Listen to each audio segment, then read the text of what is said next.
The elevator doors closed with a soft metallic sigh, and in that moment, it felt like the sound of a dream quietly dying.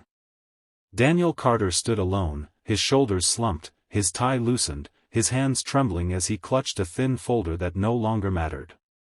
Just minutes ago, he had walked out of the most important interview of his life, knowing deep in his bones that he had failed. Not because he lacked skill or intelligence, but because life had worn him down in ways no resume could ever explain.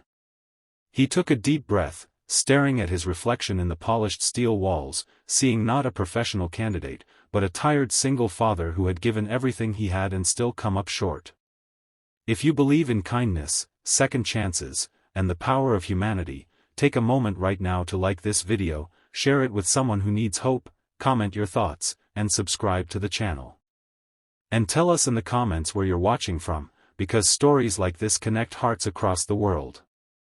Daniel's life had not always been this heavy. Years ago, he had been full of plans, energy, and confidence.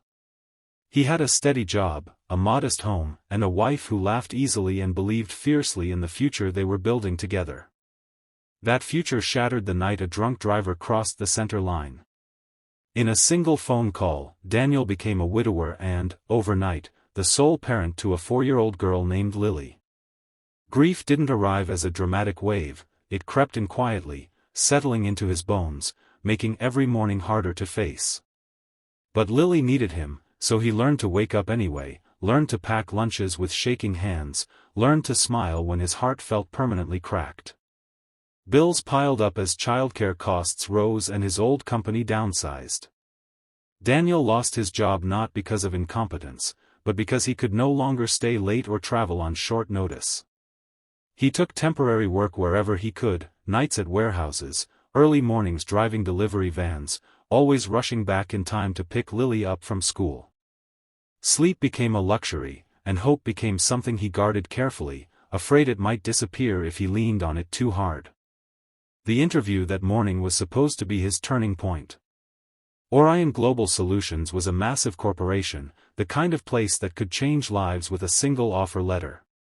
Daniel had prepared for weeks, studying company reports late at night while Lily slept beside him on the couch, her small hand clutching his shirt as if even in dreams she feared losing him. He ironed his one good suit at dawn, whispering promises to himself that this was it, that this was where things would finally get better. But the interview room was cold and intimidating, all glass walls and quiet power. The panel asked sharp questions, and Daniel answered as best he could, but exhaustion dulled his edge. When asked about gaps in his employment, his voice faltered. He tried to explain responsibility, sacrifice, survival, but the words came out clumsy and unpolished. He saw it in their eyes before the interview ended, the polite distance, the professional finality. By the time he shook hands and walked out, he knew the truth. He hadn't convinced them. He hadn't been enough. Now, standing in the lobby, Daniel felt something inside him collapse. He walked toward the exit, past marble floors and towering columns that spoke of wealth and certainty, everything his life currently lacked. Outside, the city buzzed on, indifferent to his quiet defeat. He didn't cry. He didn't curse. He simply walked, each step heavy with the weight of responsibility waiting at home. Lily would ask how it went, and he would smile and say they were still trying. What Daniel didn't know was that someone had been watching him long after he left the interview room. Edward Harrington, the billionaire CEO of Orion Global Solutions, had not planned to sit in on interviews that day. He rarely did anymore. But something about Daniel's file had caught his attention, the unconventional work history, the steady skills paired with unexplained gaps. Edward had listened in silence, noticing not just the answers, but the strain behind them. He saw a man holding himself together with sheer will. After the panel concluded, the other executives discussed metrics and polish, talking about cultural fit and corporate readiness. Edward said nothing at first. Then, unexpectedly, he stood up and walked toward the window overlooking the lobby. He saw Daniel below, shoulders hunched, moving like someone who had already accepted disappointment as a permanent companion. In that moment, Edward remembered his own past, the years before the billions, when his father worked 2 jobs and still came home ashamed he couldn't do more. He remembered how one person, just one, had once given him a chance. Something inside Edward shifted. He turned abruptly and left the room, ignoring the surprised looks behind him. He took the stairs 2 at a time, his expensive shoes echoing with urgency.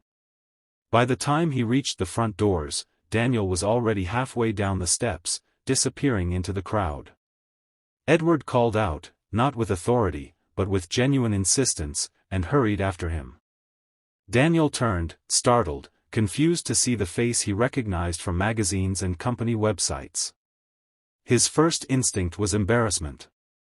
He assumed there had been a mistake, perhaps a formality he'd overlooked. But Edward didn't look formal. He looked human, almost apologetic. He asked Daniel to walk with him, not back into the building, but down the street, away from the corporate walls. They walked side by side, 2 men from very different worlds, united briefly by something unspoken. Edward listened as Daniel explained his life, not as an excuse, but as context.